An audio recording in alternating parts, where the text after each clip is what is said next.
right, sorry about that, guys. We're back with another one. What were you guys talking about? We were talking about basically how we organize our online coaching, like for how many clients we have. So Jason, what were you saying?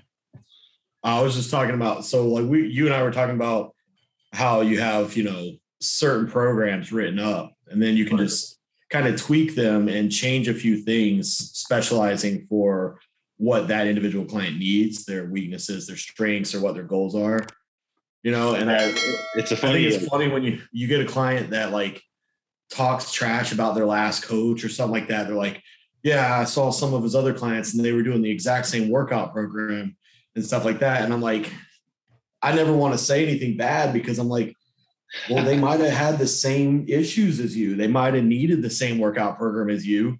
If they're giving out the same program to every single person, okay, that's not right. Of course. But like I've seen that before, where it was like, there was a girl training for a bikini show and the coach gave her bodybuilder boyfriend the same workout program. Like, come on. Okay, that's pretty ridiculous. Yeah, if you're going to be scamming people, you got to be smart about it. But if you have two classic physique guys and they have similar body structures, similar weaknesses and strengths, the workout program, the only changes that I might make is dependent on their schedule. Like you specialize it around their schedule to make it work for their lifestyle. Yeah, I mean, I think that's one thing that like a lot of people get hung up on in like the online coaching like industry is like cookie cutter plans and stuff like that. But like, especially like when you're starting a new client, like I'm totally upfront with my clients when I start with them, especially the first couple of weeks.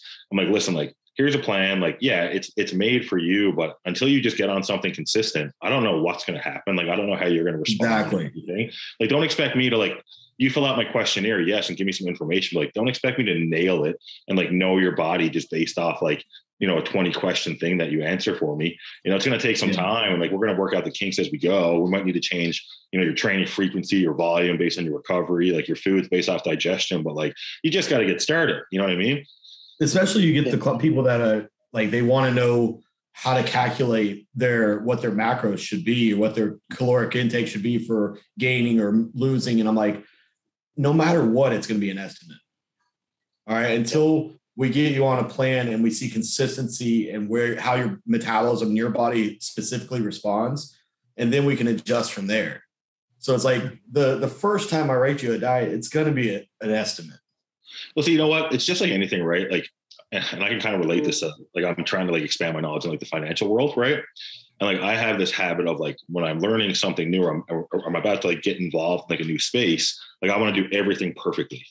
Like I want to make no mistakes. Like I want to have it all figured out. And I think that's what these people that are trying to get into like the health and fitness world, like it's kind of the approach they have. And they kind of expect that, like, okay, if I get a coach, like everything's gonna be perfect, like right off the get-go, like, you know what I mean? And it's like, when people have that mindset, I tell them, I'm like, listen, you just got to get started. Like, you just got to get your feet wet here, like start going to the gym, start eating like healthy food, like 5 meals a day, and like good stuff's going to happen. And like, when I talk to my investment buddies who are like really in the financial world and like crypto and stocks and stuff, that's all they're telling me. They're like, man, like relax, like stop worrying about all the details, like just put some money in, like make some smart investments, and they're like, good stuff will happen. So it's just like very similar how the mindset just transfers over from like space to space in terms of just getting started. Like, the only way you're going to make progress is by starting. If you overthink everything in the early stages of something, you're just not going to get anywhere. Yeah. That was my problem when I was just starting out coaching, is I was afraid of making any mistakes. I thought I had to have everything, oh man, if I don't get this perfect the first time, they're not going to like my coaching or whatever. And I was like, that's just something you learn as you go. I find what people want more than anything is just like communication and transparency. Yes. You know what I mean? Like, just let people know what you're doing, why you're doing it. And like, if you're going to try something new, like I do that with my clients. I'm like, hey, like, what we're doing is not working. I'm going to try this. I don't know if it's going to work, but like, we got to try to change something here. And as long as you kind of just tell them, like I feel like people just appreciate that. And they're just like, okay, well, like, as long as you got my back and you're watching over what I'm doing, like, should be fine kind of thing. Right. Yeah. So, I think communication and just like you said, just being transparent and honest with them is what they are. Like, I had a couple clients come to me at the end of last year, and they were with a coach, a Canadian coach. I'm not going to say who, but, and they just said, dude, I would message him and I wouldn't hear back for 3-4 days. Like, I didn't know what to do. Like, it was And he was one of them that they were also saying, I saw like other people he was coaching, they were all posting the exact same workouts I was doing and stuff like that. So I was just let me give you a good example of a bad coach, because you just mentioned that. One of my clients that I train in person is working with a coach online who's giving him a training and diet program, right? So I just wanted to know, what's your training program looking like? What's your diet program looking like? So we're looking over it, and he's like, it's always kind of like the same, he never really changes it up. Even when I give him feedback and I'm like, hey, my knee hurts on this exercise, let's say it's a hack squat. And the coach says, just put knee sleeves on, bro. You know what I mean? Like, that's not helpful. What should you do instead to be a better coach? Well, you have to, I think being a good coach, you really have to ask the right questions. You have to, and that's a skill that, it's developed over time. You have to ask specific questions to get specific answers.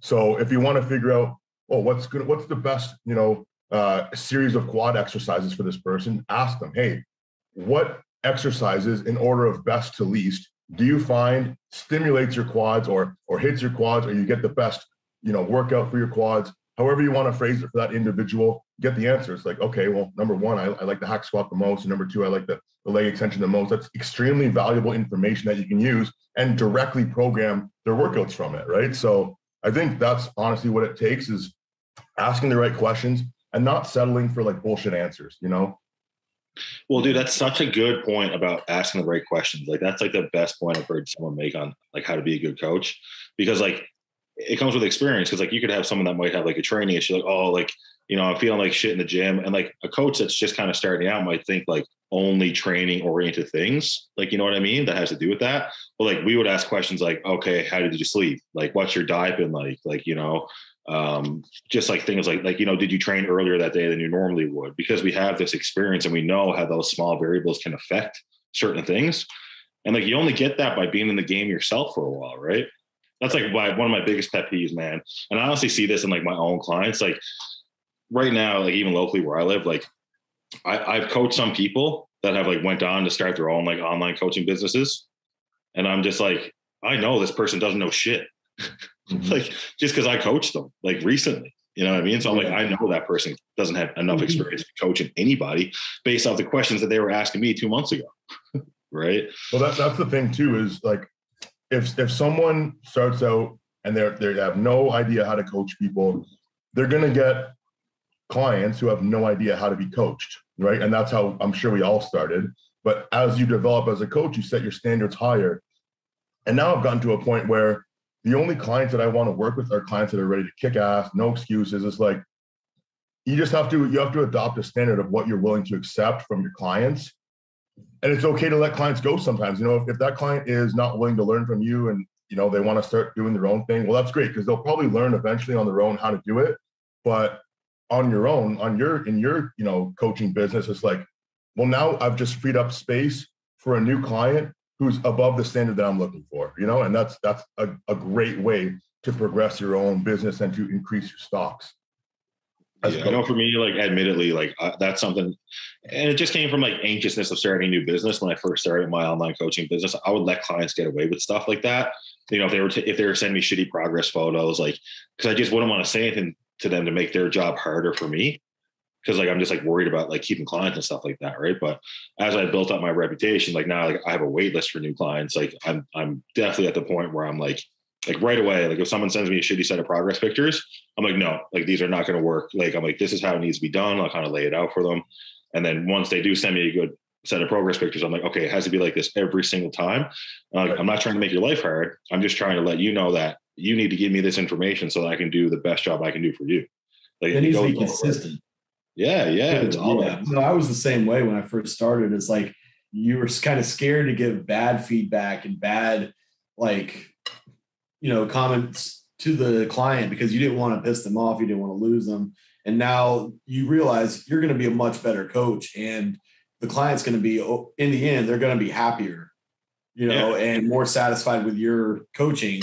If you just are straight up with them, honest, and be like, look, I need this, you need to do this a little better, whatever.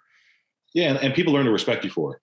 Yeah. You know what I mean? That's why it's like, it's the opposite of what you think, right? Because like once you lay down the law with people and you just reassure them, like, listen, I'm only being this way because I'm trying to do my best for you. You know what I mean? Right. So it takes two to tango kind of thing. Like, you know what I mean?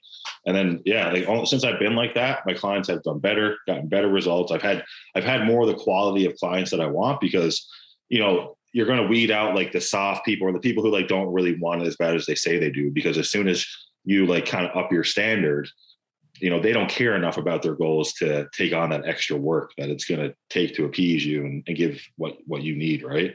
So it's only positive by doing that. You know what I mean? Yeah.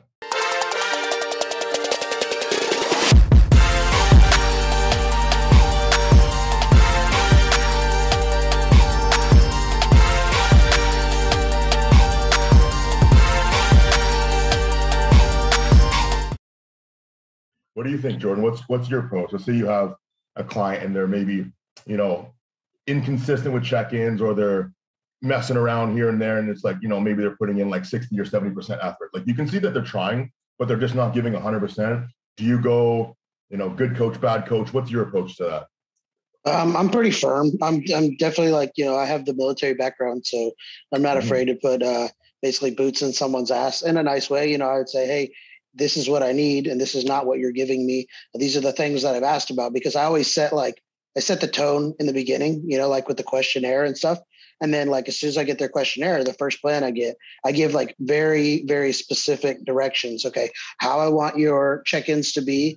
This is the information that I need. This is the scale. I do like a scale, you know, like, okay, like how is your appetite? Like I need to know every week what's your appetite like. I need to know every week that you're hitting your marker for how much water you're supposed to be drinking, all those things. And so like, if I get a check-in and there's one of those things left out and I'm like going down my checklist, I'll like give them like, lots of times I give them a, you know, like, well, hey, you didn't tell me this information.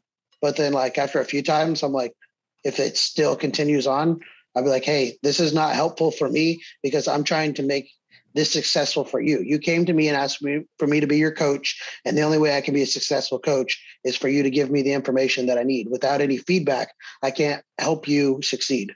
And so that's pretty much my go-to. Yep, for sure. And I think it's really important to set those boundaries right off the bat.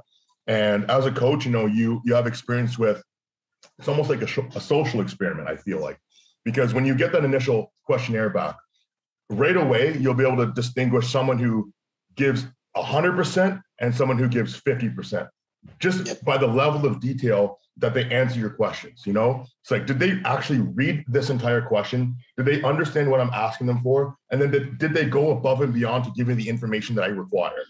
That's extremely important for me to distinguish. Am I going to see this person just skyrocket results, or is this going to be a struggle bus right off the beginning? And I think that initial questionnaire and the initial check-in is extremely indicative of that, right? Because if someone really wants it right out the gate, oh, this is going to be an awesome client. I'm so excited. They're going to give me 100%. I'm going to give them 100%. But as a coach, you need to see that. It has to go both ways, right? What do you guys do, or how do you have that discussion with them if you really want to see this person succeed? They keep saying, I want it so bad, but you're not seeing the effort. How do you sit down with them and have that discussion? Like, hey, this is either going to make you or break you from now on. Yeah, I just reiterate to them. I'm like, you say this is what you want, but your actions just aren't showing that.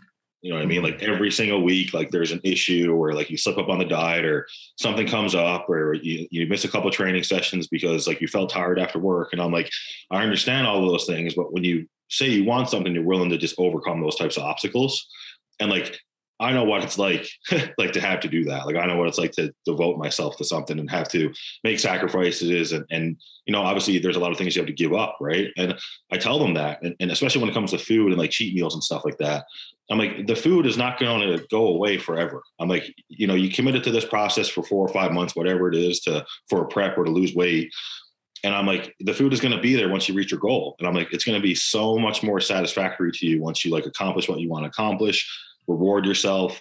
And then there you go. I'm like, but if you feel like you need a reward every week, or you need a cheat meal because you stayed on your diet for 3 or 4 days in a row, I'm like, you're not going to get anywhere with this. And like, I think you just got to be honest with them. Right.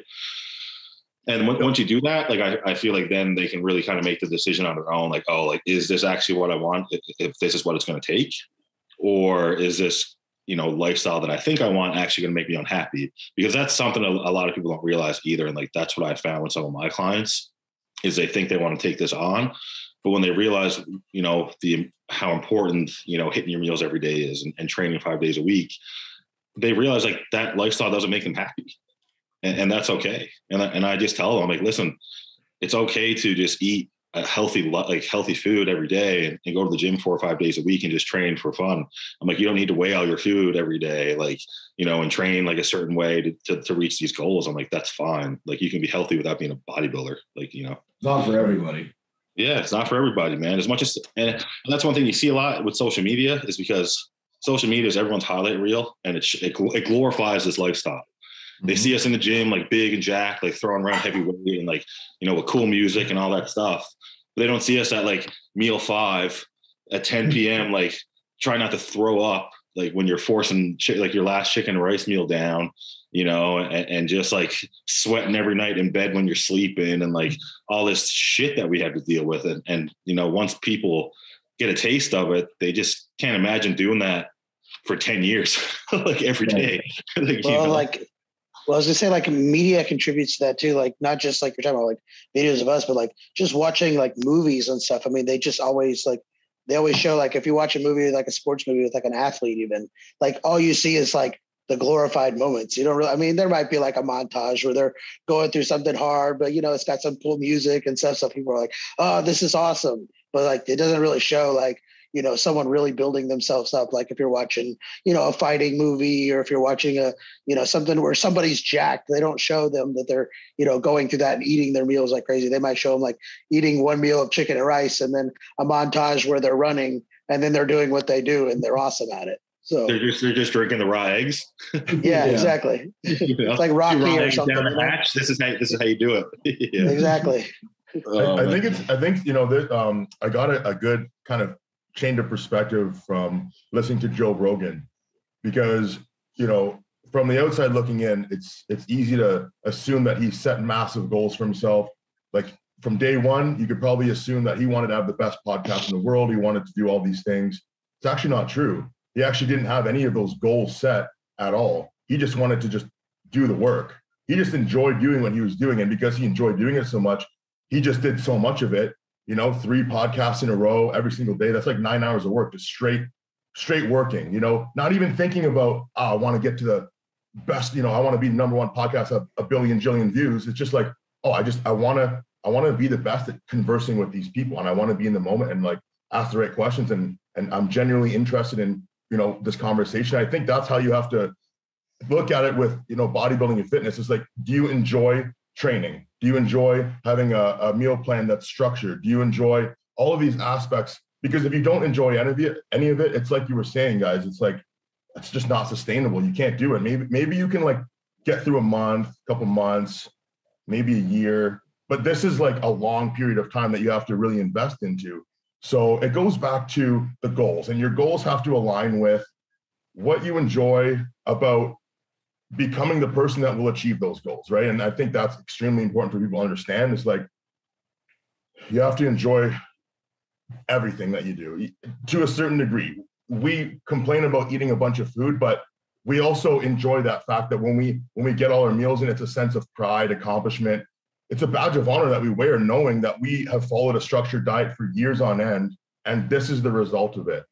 Not like, I really just, I want to be the best bodybuilder in the world. It's like, I'm sure we all want that, but how much do you want to do the things that it requires to get there? That's more important than the actual goal itself. It's much deeper than that, because it's like, I mean, if you told me right now, like, hey, Morgan, you have 0 chance at winning Mr. Olympia, like, I'm not going to change one thing about my life.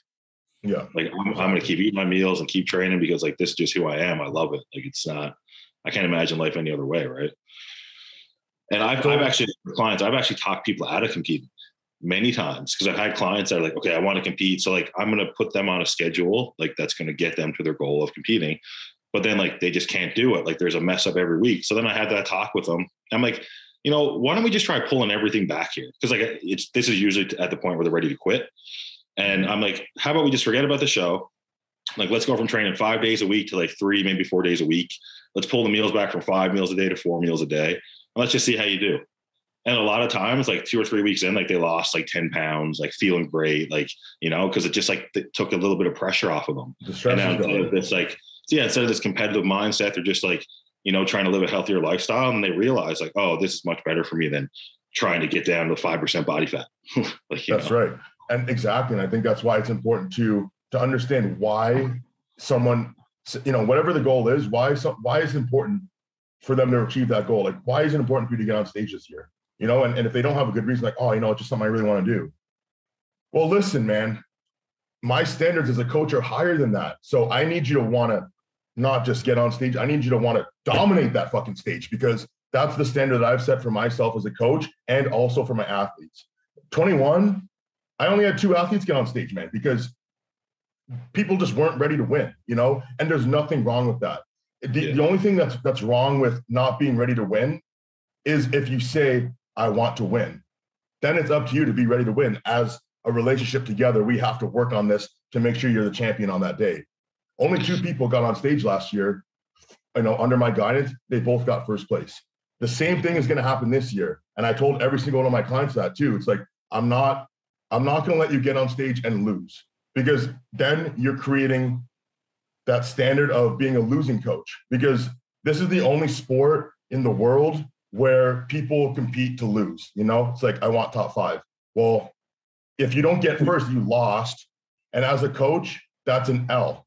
And why do we want to accumulate L's just for the sake of what? We're going to get more clients? No, we're not going to get more clients. We're going to maybe get more of the same clients, instead of we're going to get more of the clients that we want to win, or the clients that are willing to win. So do you get more nervous when your clients get on stage than when you get on stage? Fuck yes. Like your anxiety is just through the roof? Tenfold. I'm never nervous about when I get on stage ever. It just, I'm more nervous about getting on stage, because my clients are getting up there, dude, because I have no control at that point. Once they're up there, you know, it's like, it's all on them. I have no more control. And I'm like, man, I'm just like, my heart's like going crazy. I'm like, God, you know, please do everything we practice, do everything right. And I'm like, please, like, hopefully the judges don't overlook them or anything. Like, I'm freaking out usually when my clients get up there. When I get up there, I'm like, all right, I did everything I could. I'm gonna kill this shit. Hopefully turns out the right way. Yeah, that's the same with me, because I know how well I can handle losing. Like I'm a pretty good loser, especially in bodybuilding, right? But like I always worry for people, like, you know, like how they're going to take it, especially when you had a client that, like, you know how much they put into it, like, exactly. You know, and like it's real tough, man. I'm with you. The anxiety is crazy real. Yeah. I'll tell you why I don't get anxious when my clients get on stage, is because I think I have a pretty good idea by that point whether they're going to win or lose. And because I'm so confident in the fact that, like, let's take my last competition, for example, like with my last client, I knew he was going to win his class. No problem. The only question was whether he was going to win the overall. And I wasn't anxious about that, because it's, at the end of the day, an overall, whether it's like a heavyweight or a light heavyweight or a super heavyweight, it kind of comes down to apples and oranges. That's not in your control anymore. But anybody that knows me or sees me at a show, I'm like literally screaming at them from like right behind the judges panel. You know, I'm just like standing there, like losing my shit, sweating. It's not because I'm like anxious. It's just like, I'm so excited for them. It's like, oh, I just can't wait for them to, like, you know, do exactly what they need to do. And I feel like having that energy, instead of a nervous energy, it's more like an excitement energy. And I feel like it builds them up. So that's why, but for me, I get anxious because it's performance in the moment for me, right? It's like, I don't know if I really get like super anxious, but I've definitely been anxious at like the New York Pro. I think I suffered a little bit with my performance because I got overly excited about performing, and all of a sudden just like my brain turned off and I did everything a little bit too quickly, things like that. Or maybe I wasn't quite like breathing the way I should have been, or things like that. Right. And I think for me, getting on stage it's more anxiety, because I think for me, it's like, I put that pressure on myself, right? I put that pressure on myself to perform my best. I think for me, a lot of it's because like when I was young, I was in like really high level, like karate, like right until I was like, from the time I was like 6 years old to the time I was like 18. And I remember being young and being like super nervous anytime I had to like get in front of people and like perform like a kata or like kumite, like spar, like with someone, or like have like a match. And as the karate went on, because I had to do like 20 tournaments a year, like it wore off. So then I remember like my first bodybuilding show, like I thought I was going to be nervous, but then like going on stage and stuff, I was just completely calm. And I just kind of referred back to that, like already overcoming that fear of like performing in front of a crowd of people kind of thing. Right. But yeah, I find most people I talk to are nervous for bodybuilding shows though. Like, Jason, are you nervous, or are you like me? Like, you're not nervous? I'm usually backstage, just like singing the music of whatever's going on and stuff, just like enjoying the time, like chatting with all the other guys, you know, that are pumping up. I don't know. I'm like, I don't know. I wouldn't say it's nervous. I'm just kind of like just excited and pumped to get out there and get it done. Yeah, cool. You know, I mean, I always put it in my head. I'm like, look, this is the best I've ever looked. I'm going to go out there. I did all the work. There's nothing I can control at this point except hitting my poses right and hoping the judges like what they see. Yeah, I think that's what it is for me too. Like knowing that you did the work already, right?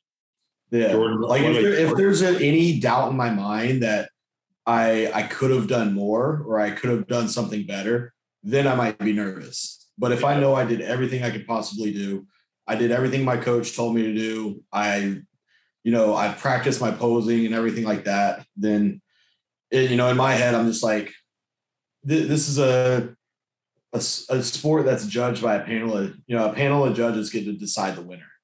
It's not getting nervous to see if I can go hit this, 500-pound bench press and win, because then it's on me, whether I can perform or not. Yeah. But I've already done all the work, at that point. So it's just up to, a panel to decide if they like my look or not.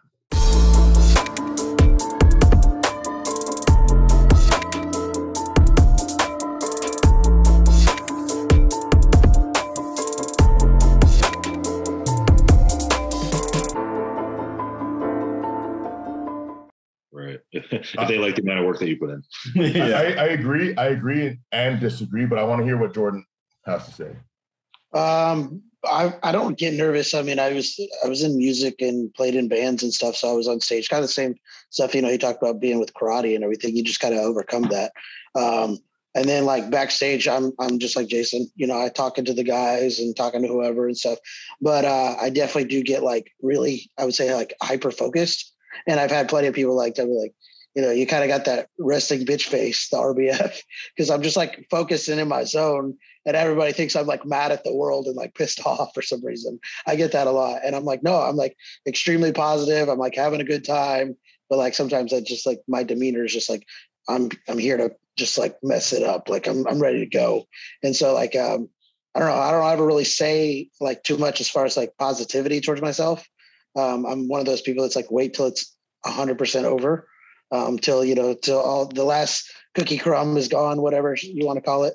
But basically even my coach was like, in between at nationals, like in between like prejudging and finals, he's like, you got to like speak it into existence and you got to say you're going to go out there and win. And I was like, you can speak it for me, bro. He's like, okay, I'll speak it for you. Cause like, I just wouldn't say it. Like, I just would rather just be like, either I'm going to hang out and pal around with the guys. If nobody wants to pal around, then I'm going to be super focused and just like checked out until I walk out on the stage.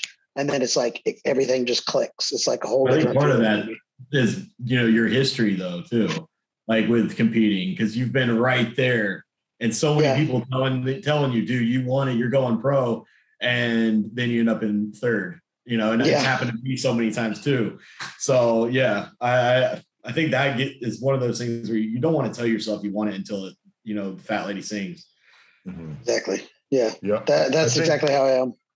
I think Robin, do you socialize backstage, Robin? I do not. Not really. No.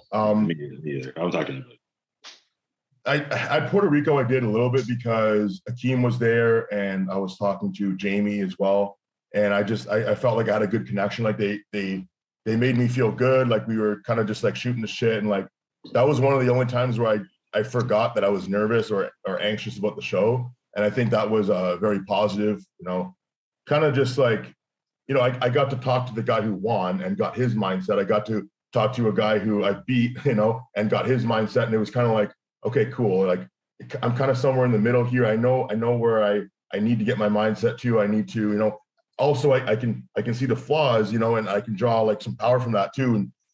For the most part, the way that I kind of do show day is I'll try to, because I know I'm an anxious person when it comes to competing, because I'm thinking about the outcome, right? And the outcome is what will generally make you nervous or anxious, right? Regardless of, you've put in all the work. I think at this level, it's safe to assume like you've given 100%, and everybody's given 100%. And that's not really in your control anymore, because now on that day, the only thing you have to control is your emotions, your performance on that day and what you're focused on, right? So generally what I'll do is if I can feel myself being anxious, I'll just take it down a notch by like using breathing practices and meditation, and maybe just putting those blinders on and really not socializing too much. When I did the Toronto Pro, one of my clients, I didn't know or remember that he was there, but he told me like recently, he's like, hey man, I remember when you were backstage, before you won your pro card, it's like, it looked like you were just like in another dimension. And I'm like, yeah, I think I was in another dimension, because I just had no awareness of what was going on around me. I only had a full awareness of what was going on within me. And I think that's really, really important. I didn't have that same feeling at Puerto Rico, because after the prejudging, I knew that I wasn't going to win that show. And at that point, I was upset with myself. I had a lot of emotions. Then I had a conversation with my girlfriend about it. And then I had like a conversation with myself about it. And then when I came back for the night show, I was a different person. I was relaxed. I was ready to, have that conversation with other people. I was okay with hanging out, kind of like all that pressure was gone. And I was like, if I can even move up a couple spaces at this point, a couple spots, then I'll feel great about that. And that's exactly what I did. And it was just my demeanor changed from like, this is war, to like, okay, let's just make the best of this experience. Yeah. So I think it's a case by case basis. It's like, makes sense. Your anxiety is going to, I think, be in line with what's at stake. There's no way that if we're competing for the Olympia and we have a chance of winning, I think it's safe to say that we're all going to have a little bit of that anxiety about the result. But hell, man, like it's a good feeling too. It's not like anxiety is always a bad feeling, right? It's like sometimes I like that feeling of anxiety because it pushes you forward. It's like, oh, I got to go. I got to do this thing. I got to go. It's like, and then I know that once I do it, then I can take a deep breath after and feel good. Well, like you said, if you have a chance at winning that show, like your anxiety is going to be a lot higher than if you're like, all right, I'm hoping that I can, sneak into that top 10 or whatever. It's like, I would much rather have the anxiety of thinking I have a chance of winning the show. Exactly. Yeah.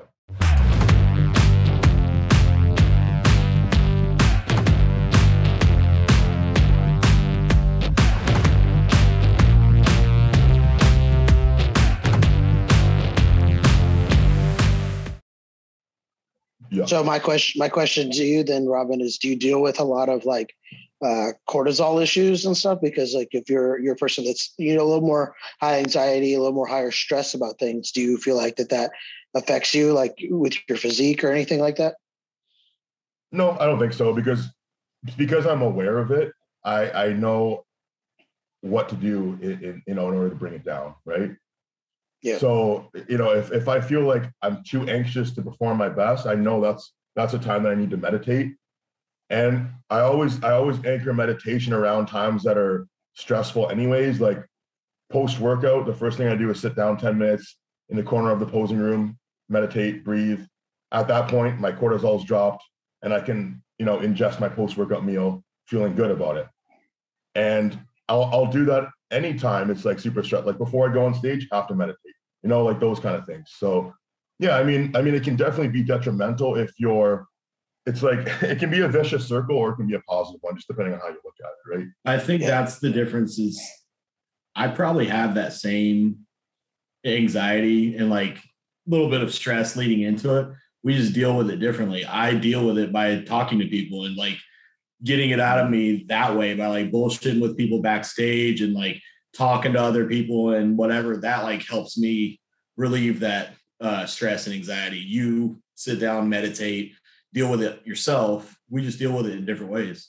Yep. Yeah, I handle it the same way like Jason, and I've thought about it and I'm like, I think I'm more social backstage, because if I'm alone with my thoughts, Like if I just sit and think about it, then I get more in my head about everything. Like, is this right? Am I, did I peak just right? Do I need to eat more or whatever it might be? And so like, if I just like step away from all of those thoughts and talk about, whatever, like, oh man, I like your gym bag or something. And then you just strike up a conversation, then it's easier for me to not like be thinking about any type of negative thoughts or any type of stress, oh, I don't know what I'm doing, or, whatever it is, just like being freaked out. It keeps me from thinking any of that stuff. I'm the complete opposite of you guys. Like I need to like get there and find like a corner, like away from everybody, like lie down and just like tucker away. Cause I find for me, like if I start talking to people backstage, I feel like I'm like wasting energy. And then I get anxiety about like talking to people. I'll be having a conversation in my head. I'm like, oh, you should be relaxing. Like you shouldn't be talking to this person. And like that, like if anything's gonna be cortisol, it's gonna be that, right? Mm-hmm. So I'm just like the guy in the corner that looks like an asshole. I think it's important to have that self-awareness too, because I always thought that because that's what I did, that I was an introvert, but I'm not an introvert. I'm actually an extrovert. I like social interaction. I actually get like a lot of energy and I feel great. Like I need it every day. If I don't have like solid social interactions, like at the gym and stuff every single day, it's easy to get depressed. So for me, it's like, I just really need a balance. It's not like, oh, I'm an extrovert or I'm an introvert. Like, I think it's always like a scale, right? Like people are like, oh, I'm an introvert. Like, I can't go to parties. It's like, well, I don't have a problem with going to parties. Just, you got to know like what your limit is. It's like, you go and interact with people as much as you want. And it's okay to stop when you're done, and then just go be by yourself for a while. Like it's always about a balance. And I find that just having that self-awareness and like having these types of conversations with like-minded people, it helps to build up that self-awareness and realize like, oh, I'm not exactly like this person, but I am a little bit like this person. And, and you can kind of figure yourself out more by interacting with people and then just being on your own and thinking about like, hey, how did I feel during that interaction? Like that was actually a lot of fun. I'm a little tired now, so maybe I'm gonna, take some time to recharge, but I could definitely do that again tomorrow, right? And it's just like, then that way you're not ever like being pushed too far in one direction.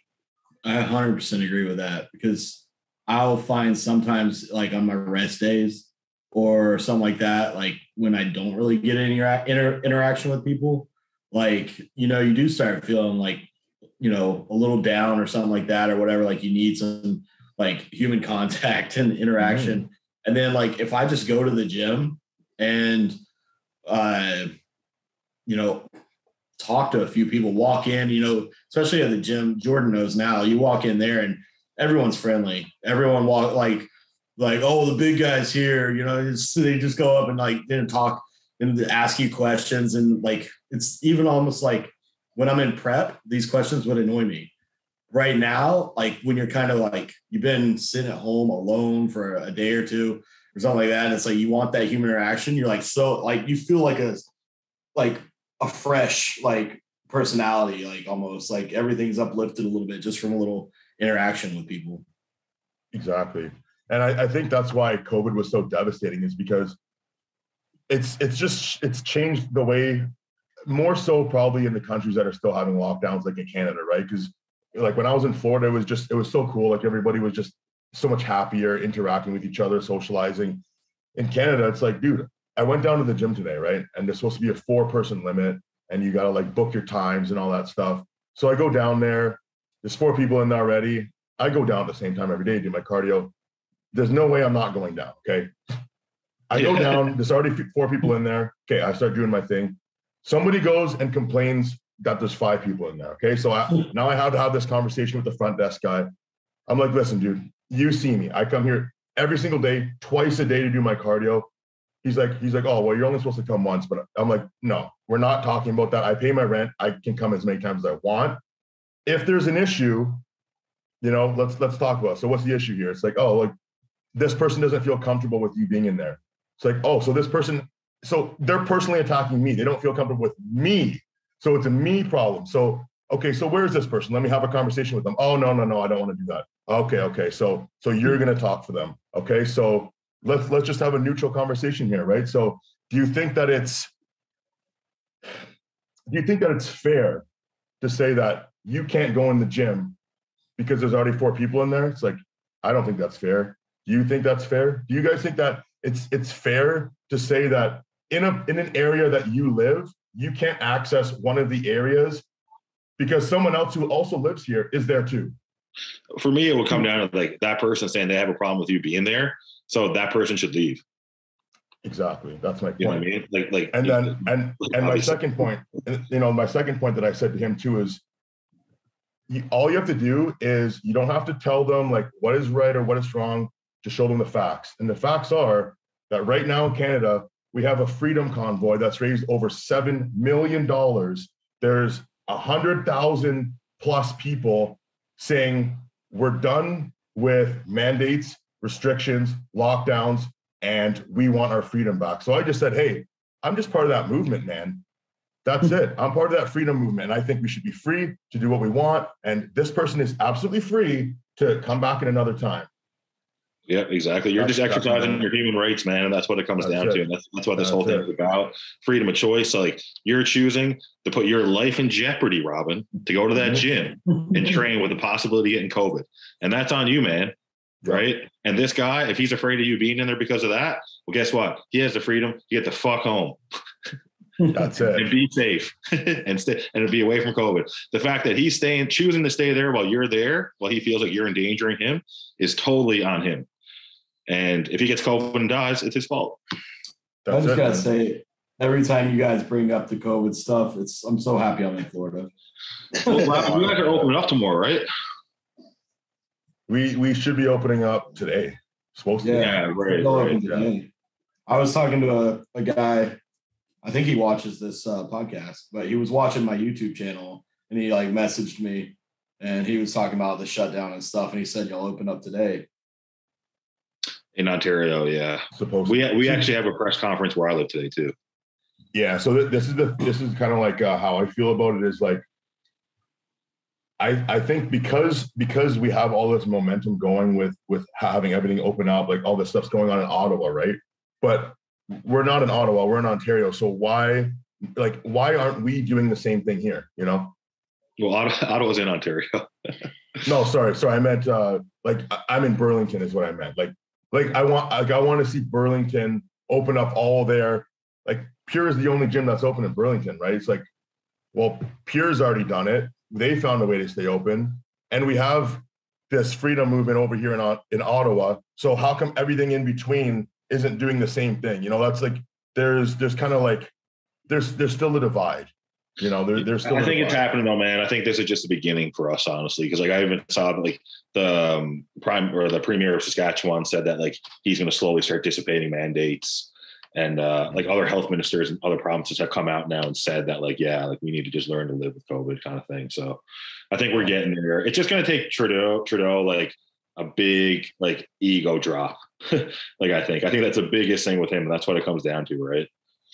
I don't know if it's going to come down to him. I think it's going to come down to like all of us just standing our ground. You know, it's like just like with the situation with this, this guy downstairs. Like, I know, dude, I'm not going to back down from this. Like, I'm just pro-choice here. Like, I think we all should make our own decisions, and it shouldn't be like, oh well, this guy's doing this. Like, fucking mind your own business. You know, literally mind your own business. Like, your business is your priority. So open it up to everybody. You know, like just. Let's do this thing. You know, that's where I'm at with it. Yeah, no, you're totally right. It comes down to us and just like us just deciding to live our lives like freely again. And like, what are they going to do? They can't. They're not going to arrest everybody. Like that's it. All I got to focus right now is I just got to make sure I'm updated with my Canadian geography. Yeah, I'm coming out your way more, man. So I'm glad you guys are opening up. Beautiful. Yeah, fucking can't wait, man. We're gonna kill it. Yeah, it's gonna be sick, man. It's good training, good eating. You got to start lining up the restaurants, bro. Yes. We got to hit a cheat meal post workout every day. Sounds good. Every day, holy shit. The final push for the off-season games. Make sure you check into your coaches with that information too. I'm doing my own thing, bro. Yeah, just for this week. Yeah. I wanted to. Speaking of cheat meals, Jordan, I was planning on eating clean last night. That was all Ashley. Sure. At the end of our workout, Ashley's like waiting to go home, and we're like finishing up, and she like orders Five Guys online. She's like, "Hey, we need to go. Our order's ready to pick up in 5 minutes." I was like, I wasn't going to have a cheat meal tonight. I was supposed to go home and eat some chicken or something like that. And I ended up losing 3 pounds, by the way. I don't know why. I ate a freaking big ass meal from Five Guys. And then I even had a huge bowl of Greek yogurt and berries before bed and ended up losing Still like lost 3 weight. pounds. Jason's body's ridiculous. You have the hardest time. Well, I don't know. You put on a ton of weight, so you're putting on weight, but I just think your body's probably like topped out. I'm stuck at that 260, 265 range. Yeah. It's a good weight though. I mean, I don't even think you need to push the scale any farther than you have. You know, it's just refining at this point. As much as I know I shouldn't think like this, I was hoping to hit 270 before cutting though. Even though I know I shouldn't be chasing a number, and I wasn't chasing a number, but I was like, it would have been nice to see that 270 before I start cutting. Yeah. It's okay. I'll never see 270. Just know that. You might see 270. You might see 270 at some point. You never know. 270. If I see 270, it's gonna be like I'm gonna be dead. You be as wide as you are tall. Yeah. So at the beginning, we kind of got cut off there, but we were talking about some video games we were playing. So I wanted to find out what kind of video games you guys are playing lately, if you do play video games.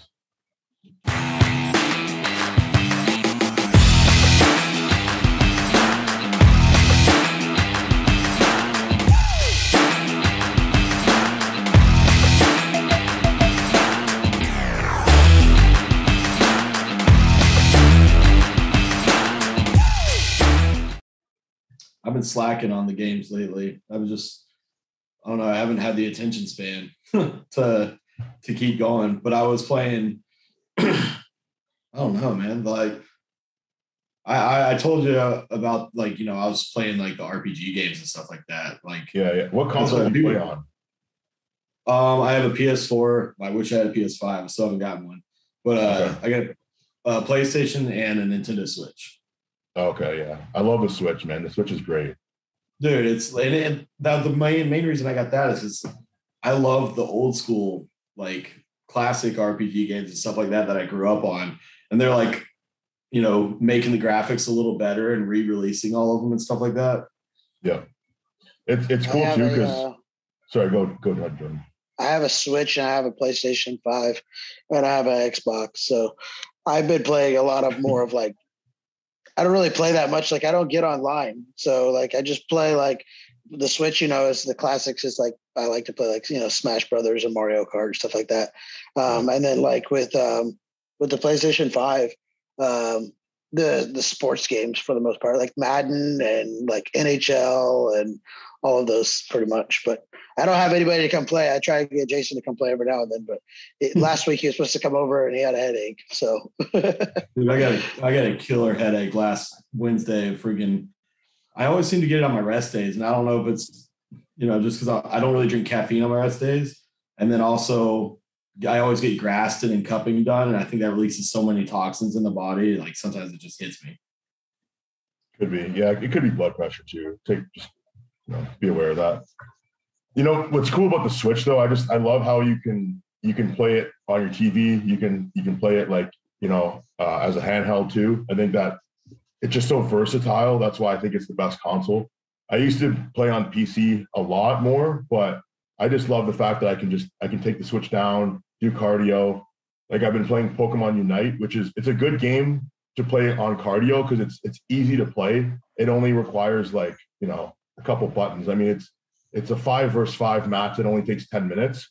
So, and you can go through matches like pretty quick. Like it'll line you up for another match. Match starts like in a couple minutes. So it's like, if you want to bang out like, you know, 30 minutes of cardio, just play 3 rounds and it just goes by so fast.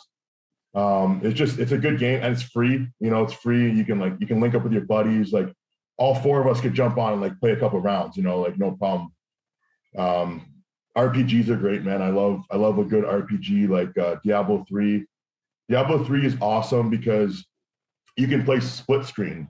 Like if you like, again, I know because you love RPGs, Jason. Like you could even get like Ashley to play with you. Like I was doing the same thing. I had Sarah playing. You know, like she's got the Necromancer. I got the Barbarian. Like we're fucking up everybody. You know, like we're unstoppable.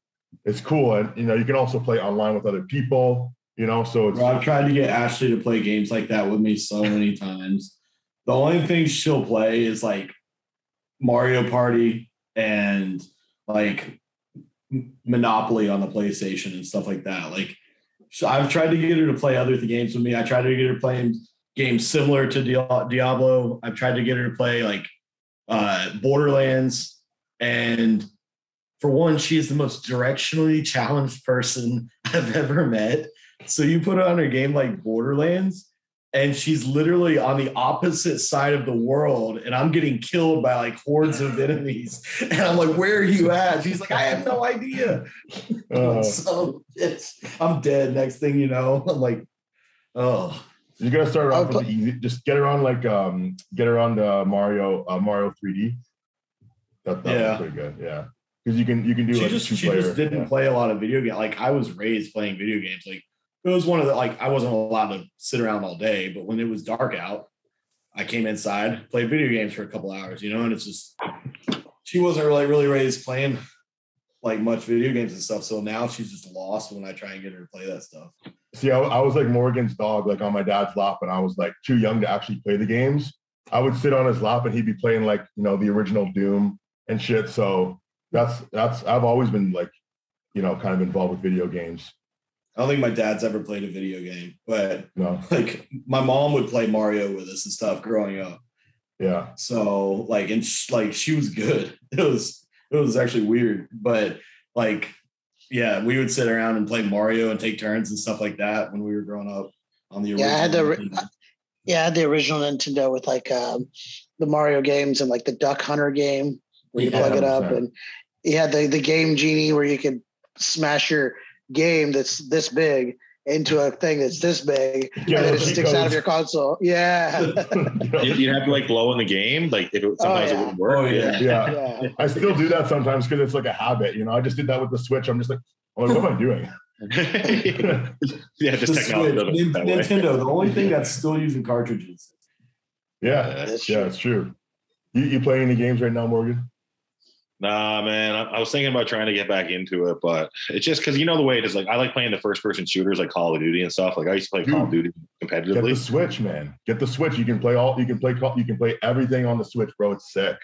I might try to pick one up, man. I might do it because that seems something that would be like more doable for me. Because like to sit down and like play on my PS4 is just so time consuming. Like that's right. You gotta like sit there and like, you know, with the Switch you can literally like, let's say you're like fucking at the airport and you got like a couple hours to bang out some Call of Duty, or like, you know, if you get Apex as a free game, jump on Apex, I'll jump on with you, you know, like it's. So you can play online on the Switch, like anywhere. Yeah, man. Yeah.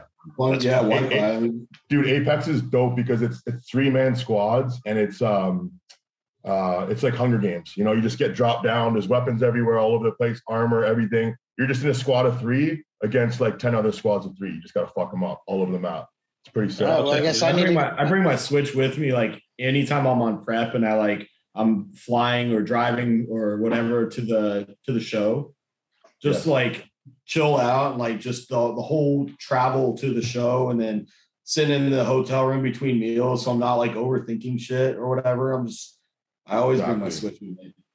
100%. That's actually, before I had the Switch, I used the Nintendo DS for like 5 years. And that's how I got through like the last couple of weeks of prep. Like when you do get anxious, man, just play some video games and chill out. Like, especially when you're like literally at the hotel room with nothing else to do. Like you're eating your meals, you're posing, playing video games, man. You're having a good time that way too, right? Yep. All right. Either that or binge watch the Food Network. So true. That fucks with your head. That'd be crazy. Yeah. I like HGTV better. I like watching them like build the houses and fix the houses up. HGTV is like every time I get into a hotel room, first thing I do is put the Food Network on. Every time. I don't know why. I used to do that. I don't do that anymore because it makes me too hungry, man. Yeah, same with me. I can't. That's all I'm thinking about. All I'm thinking about food. And then, you know, you're looking on like all these food pages constantly. I'm like, what am I doing, man? Yeah, that's a rabbit hole. It is. Yeah. I think it's crazy. Like some people will like, they find all these cool, like, you know, it's obviously cool. And I've done like a little bit, but like, there's like so many different bodybuilding dessert places now and stuff where they make, ginormous cookies and stuff. It's like people will spend like a crazy amount of money. And I'm like, after this show, I just want a burger. I might have like a little bit of ice cream or something or a cookie. But like, they'll spend like tons of money on buying like 10 different sweets and like put them in their freezer or something. I'm like, oh, that was me. When are you going to eat that? I think we've all been there at one point. Yeah. Maybe not. You learn your lesson from that pretty quick. You do that once or twice. My problem too is I was sponsored by PDX cookies. Okay. And they make like That's dangerous. 2-pound cookies. Like they're freaking insane. Yeah. Oh, I remember you posting about those. Yeah. Yeah. And so like I don't get paid by them or anything, but when people use my code to buy cookies, they'll just message me, hey, appreciate you. People using your code, next order, whatever you want, just it's on us. And so it'll be like, $200 worth of cookies. Just this is my issue. Every time I go to Pure Muscle and Fitness and train, I end up eating 2 Kai Kai cookies every day. They just sell them at the gym. They're like 1/4-pound cookies, I guess. Oh yeah, they're fucking ridiculous, man. I see everybody. I see everybody. Everybody falls into the trap. Oh, dude. Because they're just for you guys to visualize this, when you walk into the gym, all the cookies are just lined up there. So it's the first thing you see, right? Just all delicious cookies. It's like 2 for $10, right? And then on your way out, you're like, there's those fucking cookies again, right? And I can see people like they're thinking about it. They're like looking at the different flavors, and they're just like, okay. Then they start bagging them up. I'm like, they gotcha. Especially if you just train like legs or back, like you're getting one of those cookies post workout, right? I deserve this. Of course, we all deserve it.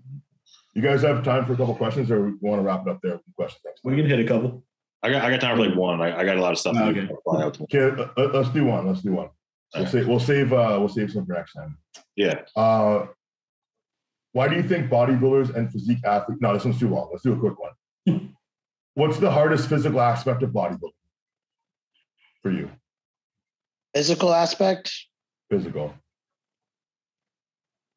I guess just denying yourself. I mean, yourself is, all of us are extremely selfish. I mean, we always want to eat, we want to chill, and we don't want to do cardio. We don't feel like training when we're dead. So I guess it'd just be denying the physicality of I guess, what our comfort zones are. That's my answer. You're saying like just doing all the work that has to be done is hard physically. Yeah, like when it's hard, when it gets tough, and you're in those last few weeks of prep and stuff, I'd say that's when it's the most. Like right now, I love going to the gym. I can't wait to go to the gym. But like when you're at like week 2 or 3 and you're like, man, I don't really want to go to the gym. I'm tired. I want to go to bed. Yeah. Like then that's like the most. It's not fun anymore. Those last few weeks, and you're like, I miss when training was fun. Yeah. I think training in general for me.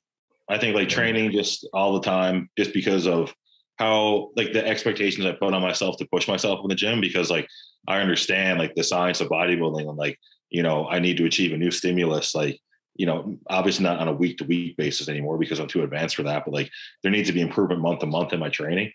So I think like pushing myself in the gym is difficult sometimes, like to lift heavy, like when you need to, like, you don't always feel like it. Like, sometimes training fucking hurts, like whether you're off season or prep. And I think that's just it for me, because I know I put a lot of pressure on myself to be efficient. And like, I hate wasting anything. Like I hate wasting any days, any training sessions. Like if I go have a training session where I don't meet my expectations, I'll beat myself up about that. That's probably the toughest thing for me. I think for me is honestly the off season, just holding such an uncomfortable weight. Yeah, physically, that's like, we're not talking mentally anything, just physically, that is like, it's just uncomfortable. And, my body doesn't want to be this heavy. So it's like a struggle to keep the weight up. And like my mobility sucks, like just doing certain things that normally would be fine. If I was at a much lower weight, agility wise, mobility, everything like that. It's just nothing's as comfortable as it used to be. Man, what do your guys' girlfriends think of you being this big, like in the off season? Like she loves it. Yeah, my wife just wants me to be healthy. It, yeah. My wife just wants me to be healthy. She doesn't mind me being this big. I'm cuddly, but But she's just worried about my health. I mean, she works in healthcare, so she's always worried about that. Yeah, that's like my girlfriend's. She's just finishing up her school to go into nursing now, so that's her thing too. But last night we're in the bathroom, and I forget what she was helping me do. Like, oh, she's shaving my back, and like I stood up, and she was like, "Babe, this is getting freaky." What do you mean? She was like, I was like, am I getting fat? She was like, no. She was like, you're just getting too big. And I was like, fuck yeah. Yeah. Yeah. Oh, that must feel good. Yeah. My girlfriend doesn't say that to me. She'll just point out the flaw. She'll be like, your one leg looks a little bigger than your right. I'm like, okay. my wife, I'd be like, babe, look, I put on this amount of weight in this amount of time. Like, this is looking good here. And she's like, yeah. I'm like, does it just look the same? She's like, yeah, it looks the same. I don't know. I can't tell. I'm like, awesome. I feel so encouraged right now. Yeah, last night I was like to my girlfriend after she said that, I was like, yeah, we only got like 10 years of this left. And then we're in the clear. Like, no worries after that. She said just a decade to go. Yeah. I promise 6 years. Yeah. 6 years. Yeah. When I turn 36, that's it. Unless I'm winning the Olympia, that's the rule. 36, bro. You cannot put a timeline on your bodybuilding career right now. It's way too early. We'll see. Yeah. I'm just kidding. I'm just kidding, by the way. She compliments me a lot. I think personally, from what I know about her, she prefers me to be like much bigger than to be much more ripped. Really? My girlfriend likes when I'm shredded. Really? Yeah.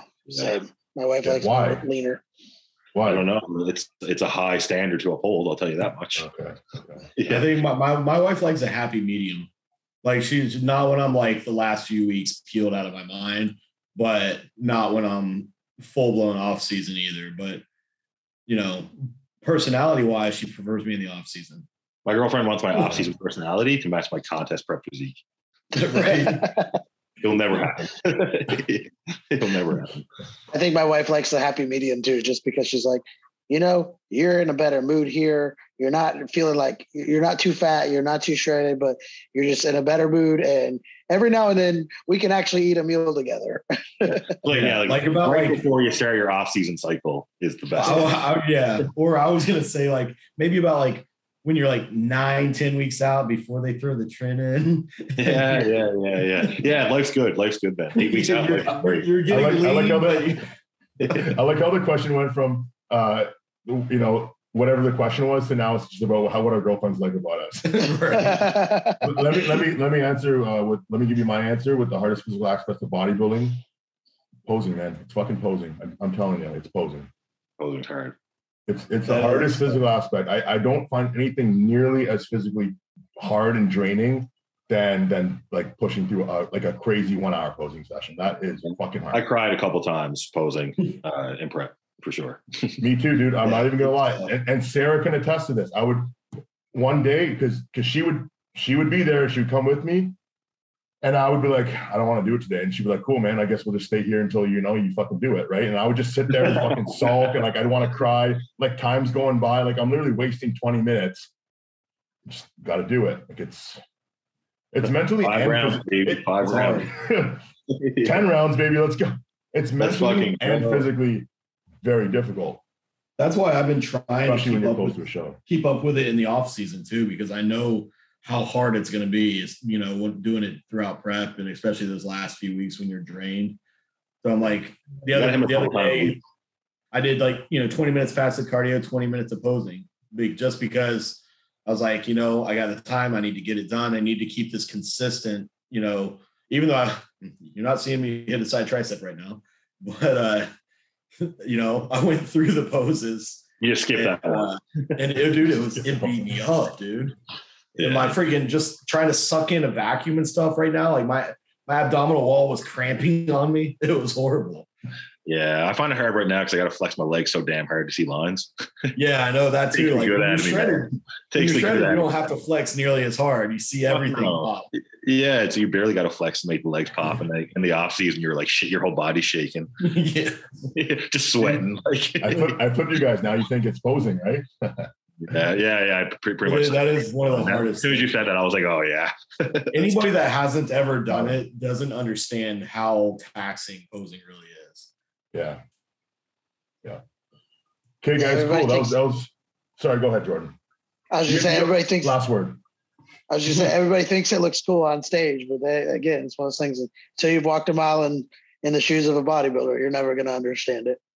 Yeah. I'm always way more sore after a show than after any workout. Dude, me too. My back, your back is so fatigued for like a week. My legs, everything. Yeah. So people don't think about that.